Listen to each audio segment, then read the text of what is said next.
Guys, this is your Yash भैया and welcome to my channel. आपने देखा लास्ट लेक्चर में हमने बेसिस, पीएच स्केल और पीएच स्केल के हमारी लाइफ में क्या एप्लीकेशंस हैं इसे डिस्कस किया। तब समय आ गया है कि हम आगे बढ़ें और सॉल्ट्स की स्टडी को शुरू करें। तो चलो चांद सितारों शुरू हो जाते हैं। ध्यान से देखो सॉल्ट्स होते क्या हैं।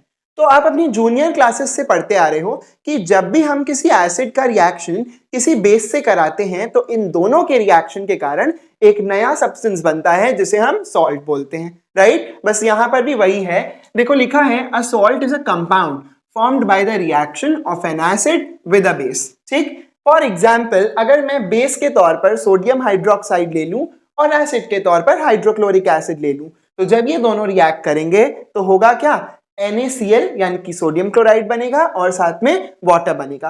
अब बात यह आती है कि यहाँ पर सॉल्ट का फॉर्मेशन हो कैसे रहा है, तो उसको ध्यान से समझो। दरअसल हमारे पास जो एसिड है वो हाइड्रोक्लोरिक एसिड है। जब ये एसिड बेस से रिएक्ट करता है तो जो मेटल होता है वो इस एसिड में हाइड्रोजन की जगह ले लेता है। ठीक है, तो ये हाइड्रोजन डिस्प्लेस हो जाती है। एज अ रिजल्ट एक नया सॉल्ट बनता है और जो हाइड्रोजन डिस्प्लेस हुई है ये हाइड्रोजन यहां पर प्रेजेंट OH के साथ कंबाइन करके वाटर मॉलिक्यूल बना लेती है। ठीक, एसिड और बेस के इस रिएक्शन में जहां पर सॉल्ट और वाटर फॉर्म होता है उसे हम न्यूट्रलाइजेशन रिएक्शन बोलते हैं। यही चीज लिखी है, the reaction is called a neutralisation reaction. समझ में आ रहा है। इसके बाद देखो एक नोट पॉइंट दिया है जिसमें यह बताया है कि अलग अलग तरीके के जो एसिड्स हैं उनके सॉल्ट्स के अलग अलग नाम होते हैं।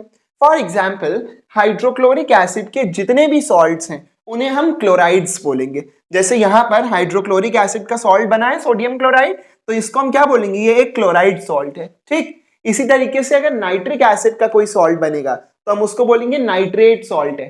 ठीक, सल्फ्यूरिक एसिड का कोई सॉल्ट बनेगा तो हम कहेंगे वो सल्फेट है। कार्बोनिक एसिड का कोई सॉल्ट बनेगा तो हम कहेंगे कार्बोनेट है। एसिटिक एसिड का कोई सॉल्ट बनेगा तो हम कहेंगे एसीटेट है। ठीक, अब अगर आपको इन सभी एसिड्स के फॉर्मूले नहीं पता है तो इस पे मैंने एक वीडियो बनाई हुई है, तो आप उसको जाकर देख सकते हैं, राइट, जिसमें मैंने सारे बेसिक कॉन्सेप्ट्स को इंट्रोड्यूस कराया था। अब यहाँ पर देखो नेक्स्ट हमारा जो टॉपिक है ये बहुत इंपॉर्टेंट है और ये आपके एग्जामिनेशन पॉइंट ऑफ व्यू से इसलिए इंपॉर्टेंट है क्योंकि हर साल एक दो क्वेश्चन यहाँ से आ जाते हैं। इसमें हमें क्या करना है, हमें सीखना है कि हम किसी भी सॉल्ट का नामकरण कैसे करेंगे। ठीक, हमें सॉल्ट दे दिया जाएगा और हमें उसका नामकरण करना होगा। ठीक है, अब देखो समझो ध्यान से, जब भी हम किसी भी सॉल्ट का नाम लिखेंगे तो उस सॉल्ट के नाम का जो पहला हिस्सा होगा वो हम बेस के नाम से लेंगे और जो दूसरा हिस्सा होगा वो हम एसिड के नाम से लेंगे। ध्यान से समझो एग्जाम्पल से, जैसे मान लो सोडियम क्लोराइड यहाँ पर एक सॉल्ट है। Sodium chloride salt sodium hydroxide base और हाइड्रोक्लोरिक एसिड से मिलकर बना होगा। अब इसका जो नाम है प्यारा सा सोडियम क्लोराइड, तो इसमें सोडियम कहां से लिया गया है, इसमें सोडियम देखो बेस यानी कि सोडियम हाइड्रोक्साइड के नाम से लिया गया है और इसमें जो क्लोराइड लगा है वो कहां से लिया गया है, तो क्लोराइड जो है हाइड्रोक्लोरिक एसिड के नाम से लिया गया है। तो आप देख रहे हो कि सॉल्ट का ओवरऑल जो नाम है सोडियम क्लोराइड वो कहां से डिराइव हुआ है, आधा नाम बेस से जो कि सोडियम हाइड्रोक्साइड था और आधा नाम एसिड से जो कि हाइड्रोक्लोरिक एसिड था। ठीक है, तो इसी तरीके से हम लोग सॉल्ट्स की नेमिंग करेंगे। यहां लिखा है the first part of the name of the salt is derived from the base and the second part is derived from the acid. ठीक है, अब आपने सोचा कि यार क्वेश्चन कैसे आएगा, तो क्वेश्चन तो अभी हम कर रहे हैं लेकिन समझो अगर ये वाला क्वेश्चन एग्जाम में आएगा तो कह देगा name the parent acid and base present in sodium chloride salt. ठीक है, कि सोडियम क्लोराइड हमें दिया हुआ है और इसके मम्मी और पापा पेरेंट एसिड और बेस का नाम हमें लिखना है। तो हम कैसे लिखेंगे, हम जानते हैं कि सोडियम क्या है, एक बेस से लिया गया होगा पहला हिस्सा, तो इसके आगे हम OH लगा देंगे तो सोडियम हाइड्रोक्साइड बेस बन जाएगा। जो दूसरा हिस्सा क्लोरीन है वो एसिड से लिया गया होगा, तो यहाँ पर क्लोरीन का एसिड हाइड्रोक्लोरिक एसिड होगा। ठीक है, इस तरीके से हम लोग इसके मम्मी और पापा का नाम डिराइव कर लेंगे। अच्छा, आजकल तो हम लोग की डेली लाइफ में भी ऐसे होने लगा है। जैसे मान लो अगर दो लोग की शादी हुई और हस्बैंड का नाम गोपाल है और वाइफ का नाम है बरखा, तो उनके जो बेबी होंगे उनका वो क्या नाम रखेंगे, गोबर रखेंगे, है ना। जोक्स अपार्ट, सॉल्ट्स में भी ऐसा ही होता है, एसिड और बेस का नाम मिलाकर ठीक है सॉल्ट का नाम रखा जाता है। तो अब और एग्जाम्पल्स देखते हैं कि किस तरीके के क्वेश्चंस हमारे एग्जाम में आ सकते हैं। ऑलराइट, तो अब यहाँ देखिए एक्सरसाइज में यहाँ पर बहुत सारे सॉल्ट्स दिए हैं और हमको इनके पेरेंट एसिड और बेस के बारे में बताना है। तो सबसे पहले तो हमें इन सॉल्ट्स के फॉर्मूले पता होने चाहिए। तो मैं आपको साथ साथ में फॉर्मूले भी डिराइव कराऊंगा और फिर बताऊंगा कि कौन सा पेरेंट एसिड और बेस उसमें प्रेजेंट है। तो सबसे पहला हमारा है मैग्नीशियम सल्फेट। मैग्नीशियम सल्फेट का अगर मैं फॉर्मूला डिराइव करूं तो इसमें मैग्नीशियम और सल्फेट दो आयंस होंगे, राइट। मैग्नीशियम की वैलेंसी +2 होती है और सल्फेट की -2। जब हम इसको क्रॉस मल्टीप्लाई करेंगे तो यहाँ पर MgSO4 फॉर्मूला बनकर आएगा, क्योंकि ये 2 और ये 2 कैंसिल हो जाएंगे, राइट। तो मैग्नीशियम सल्फेट का फॉर्मूला क्या बना, MgSO4, राइट। अब इसमें देखो जो एसिड प्रेजेंट है और जो बेस प्रेजेंट है वो हमें बताना है ना। तो यहाँ मैग्नीशियम पहले है, यानी कि बेस कौन सा होगा, magnesium hydroxide. Magnesium hydroxide is MgOH whole twice. And acid कौन सा होगा, तो देखो यहाँ सल्फेट है, तो यानी कि एसिड हमारा सल्फ्यूरिक एसिड H2SO4 होगा, ठीक। इसी तरीके से देखो अगला सवाल, सोडियम नाइट्रेट। सोडियम नाइट्रेट का फॉर्मूला निकालेंगे तो सोडियम Na होता है और नाइट्रेट NO3, ठीक। इसकी वैलेंसी +1, इसकी वैलेंसी -1। जब हम इसको क्रॉस मल्टीप्लाई करेंगे तो ये NaNO3 आ जाएगा, ठीक है। ध्यान से समझो, ये NaNO3 फॉर्मूला बनकर आ जाएगा। तो यानी कि हमारे सोडियम नाइट्रेट का फॉर्मूला NaNO3 है। अब इसमें एसिड और बेस कौन सा प्रेजेंट है वो देख लेते हैं। तो यहाँ पर देखो, यहाँ पर सोडियम सबसे पहले है तो ये बेस का हिस्सा होगा, तो सोडियम हाइड्रोक्साइड मेरा बेस हो जाएगा और नाइट्रेट आयन बाद में लगा, ये एसिड से डिराइव किया होगा, यानी कि एसिड मेरा नाइट्रिक एसिड हो जाएगा HNO3, ठीक। अब इसके बाद देखिए पोटेशियम कार्बोनेट है हमारा अगला। पोटेशियम कार्बोनेट का अगर फॉर्मूला निकालें तो पोटेशियम का सिंबल K होता है और कार्बोनेट का सिंबल CO3 होता है, +1 -1, नो सॉरी -2, है ना। तो यहां पर देखिए ये हमारा आ जाएगा K2CO3, क्लियर है, क्या आ जाएगा K2CO3। तो यहां पर फॉर्मूला तो हमने निकाल लिया।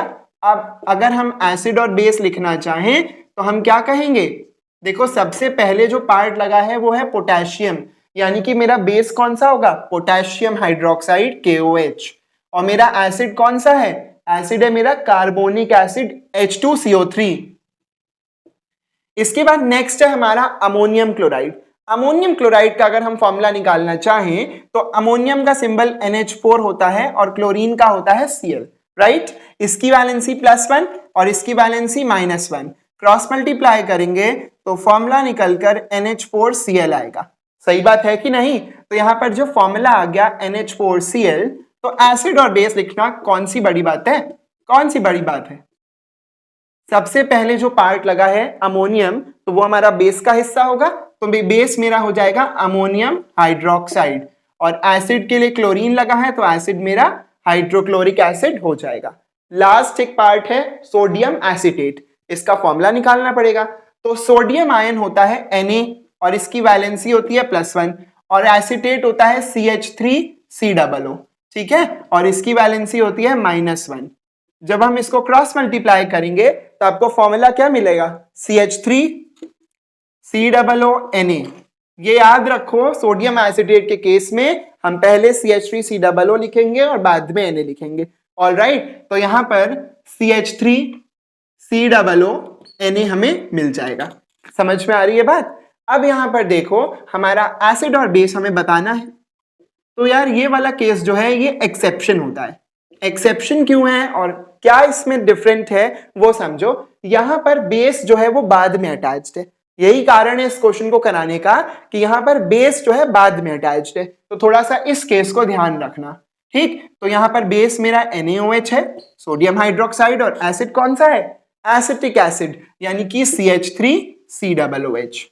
इसी के साथ हमारे ये क्वेश्चंस हो जाते हैं, और इनमें से कोई या ऐसा ही एक क्वेश्चन आपके एग्जाम में भी जरूर आएगा, तो इसको प्रैक्टिस कर लीजिए, ऑलराइट। तो अब देखिए हमारा नेक्स्ट टॉपिक है फैमिली ऑफ सॉल्ट्स, बोले तो सॉल्ट का परिवार। सुनने में ही इंटरेस्टिंग लग रहा है और पढ़ने में भी होने वाला है। आप जानते हो कि कोई भी सॉल्ट जो होता है उसमें कोई ना कोई कैटायन और कोई ना कोई एनायन प्रेजेंट होता है। अगर मैं NaCl ले लूं तो इसमें कैटायन Na+ का है और एनायन Cl- का है, ठीक। अब बात यह आती है कि फैमिली ऑफ सॉल्ट्स क्या है। तो मान लीजिए मैंने आपको 2 सॉल्ट दिए और दोनों सॉल्ट में या तो कैटायन सेम है या तो एनायन सेम है, तो हम कहेंगे कि ये सेम फैमिली के सॉल्ट्स हैं। यानी कि 2 ऐसे सॉल्ट या 2 से ज्यादा ऐसे सॉल्ट जिनमें कैटायन या एनायन सेम होता है, तो हम कहते हैं कि सेम फैमिली से बिलोंग कर रहे हैं। ठीक, ये मान लो पिंटू है मेरे पास, ये कौन है, ये पिंटू है।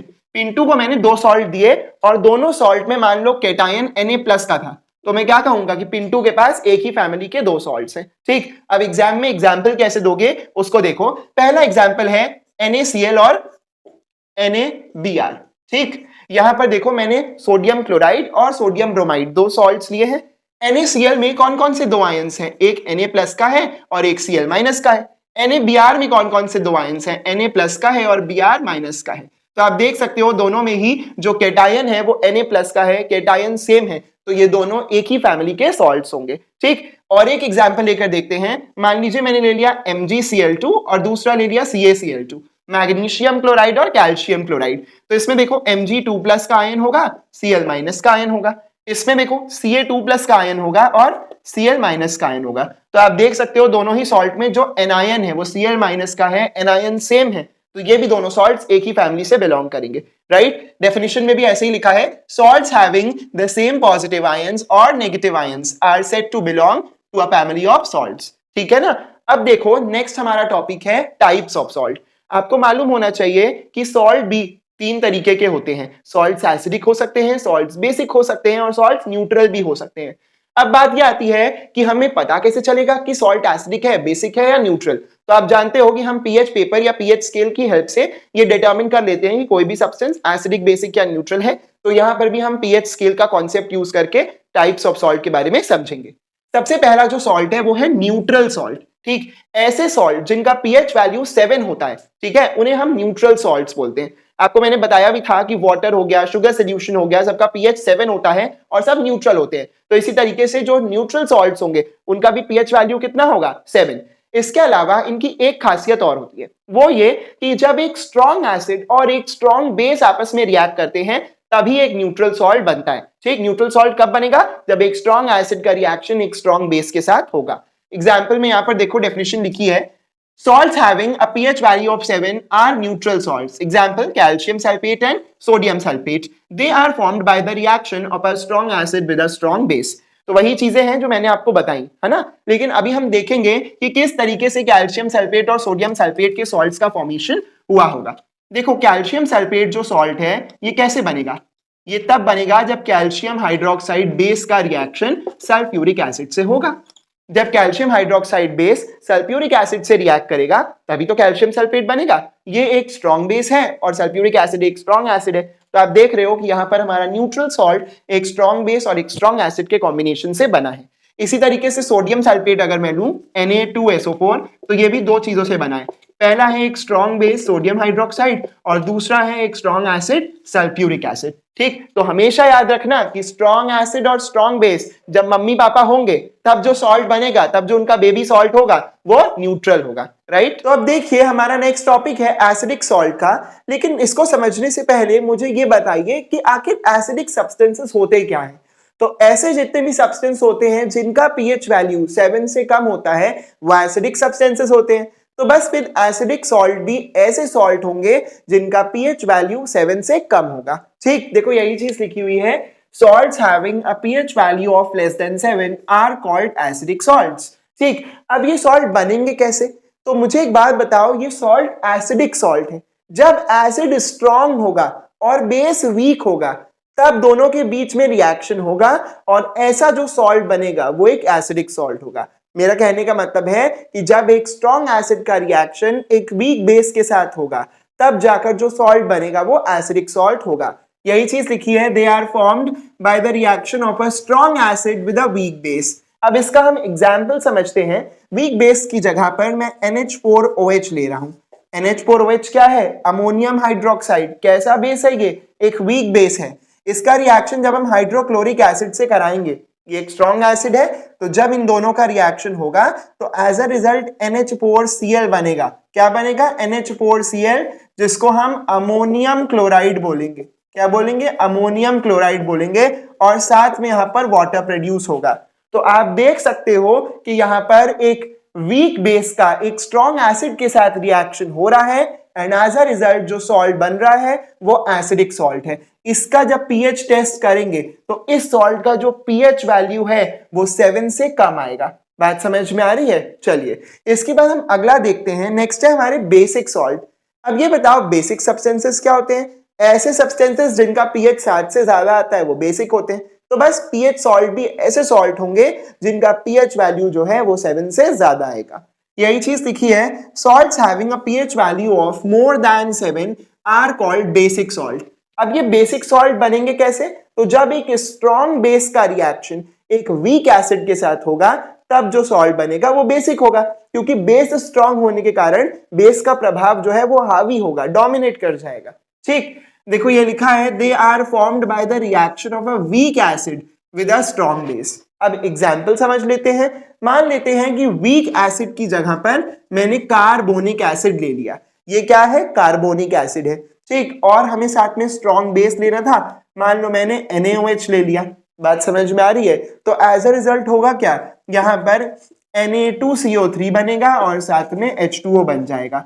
तो ये जो सॉल्ट है सोडियम कार्बोनेट का, ये एक बेसिक सॉल्ट होगा। अगर चिंटू जाएगा और इस सॉल्ट का पीएच वैल्यू चेक करेगा तो इसका पीएच वैल्यू जो है वो 7 से ज्यादा आने वाला है। तो चिंटू को पता चल जाएगा कि मेरा जो सोडियम कार्बोनेट सॉल्ट है वो एक बेसिक सॉल्ट है। ठीक, अब अगला है और लास्ट है हमारे डबल सॉल्ट्स। डबल सॉल्ट्स क्या होते हैं? देखो ऐसे सॉल्ट जिनमें एक से ज्यादा तरीके के कैटायंस या एक से ज्यादा तरीके के एनायंस प्रेजेंट होते हैं, उन्हें हम डबल सॉल्ट्स बोलते हैं। आमतौर पर क्या होता है, कोई भी सॉल्ट अगर मैं ले लूं तो उसमें एक कैटायन और एक एनायन प्रेजेंट होता है, जैसे NaCl में Na+ और Cl-।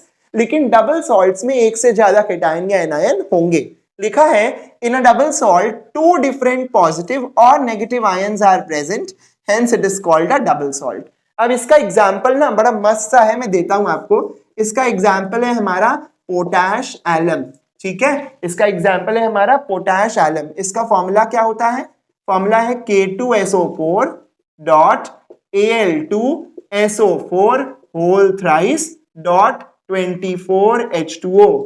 ये क्या लिखा है? 24H2O। ठीक, तो तुम देख सकते हो कि पोटैश एलम के इस फॉर्मूले में कितने सारे कैटायंस और एनायंस हैं। देखो सबसे पहले K+ का कैटायन यहाँ पर है, Al3+ का कैटायन भी यहाँ पर है, H+ भी यहाँ पर है। इसके साथ एनायन में देखो SO4 2- का एनायन है, इसके साथ यहाँ पर OH- का एनायन भी है। तो यहाँ एक से ज्यादा तरीके के कैटायंस एनायंस हैं, इसीलिए ये एक डबल सॉल्ट है। ऑलराइट, तो बस इसी के साथ हमारा ये टॉपिक खत्म होता है। मिलते हैं नेक्स्ट वीडियो में एक नए लेक्चर के साथ, एक नए टॉपिक के साथ।